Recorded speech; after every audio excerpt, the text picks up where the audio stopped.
પહલગામમાં થયેલા હુમલાના પડઘા સમગ્ર દેશમાં પડ્યા છે। ગુજરાતમાં પણ ઠેર ઠેર વિરોધ જોવા મળ્યો છે। જામનગરમાં વિશ્વ હિન્દુ પરિષદ બજરંગ દળ દ્વારા બેરિકેડ સર્કલમાં આતંકવાદ વિરોધી સૂત્રોચ્ચાર સાથે આતંકવાદના પુતળાનું દહન કરવામાં આવ્યું હતું। તો આતંકી હુમલાની ઘટના બાદ રાજકોટમાં આક્રોશ જોવા મળ્યો। વિશ્વ હિન્દુ પરિષદ દ્વારા આતંકવાદીના પુતળાનું દહન કરાયું। બનાસકાંઠામાં જમ્મુ કાશ્મીરમાં આતંકી હુમલાના વિરોધના પડઘા ધાનેરામાં પણ જોવા મળ્યા।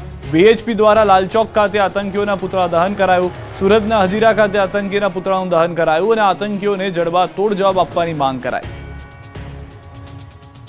તો આતંકી હુમલાની ઘોર શબ્દોમાં નિંદા થઈ રહી છે। લોકો બેનર સાથે રસ્તા પર ઉતર્યા છે તો સાધુ સંતોમાં આક્રોશ ભભૂકી ઉઠ્યો છે।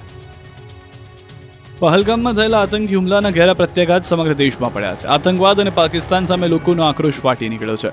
લોકો રસ્તાઓ પર બેનરો સાથે વિરોધ કરતા નજરે પડી રહ્યા છે। ગુજરાતીઓના મોતથી સમગ્ર ગુજરાતમાં આક્રોશ છે। રાજકીય પક્ષો પણ રાજનીતિ જોડી એક સૂરમાં વિરોધ કરતા દેખાયા।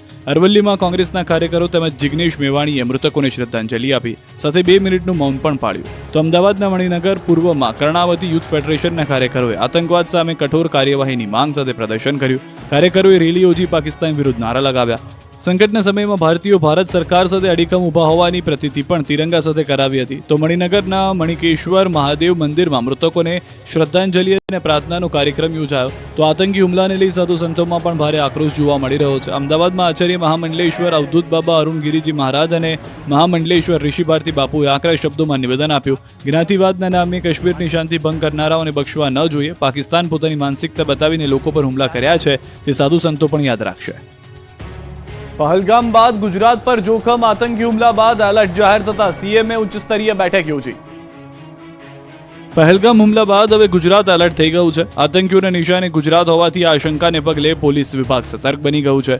ગુજરાતમાં હાઈ એલર્ટ આપવામાં આવ્યું છે। ગુજરાતના મંદિરો, રેલવે સ્ટેશન અને એરપોર્ટની સુરક્ષામાં વધારો કરી દેવામાં આવ્યો છે। અમદાવાદ સહિત તમામ મહાનગરો અને નગરો શહેરોમાં પોલીસનું સઘન પેટ્રોલિંગ વધારી દેવાયું છે। ઇન્ટેલિજન્સ નેટવર્કને સક્રિય કરવા સૂચના આપી દેવાઈ છે। સ્ટેટ આઈબીને પણ એક્ટિવ કરી દેવાઈ છે। કંઈ પણ શંકાસ્પદ જણાય તો તાત્કાલિક કાર્યવાહીના આદેશ અપાયા છે।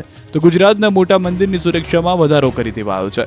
જમ્મુ કાશ્મીરના આતંકી હુમલાની અસર અંબાજીમાં પણ જોવા મળી। હુમલાના પગલે અંબાજી મંદિરને હાઈ એલર્ટ પર મૂકવામાં આવ્યું। પોલીસ દ્વારા સઘન ચેકિંગ હાથ ધરવામાં આવી રહ્યું છે।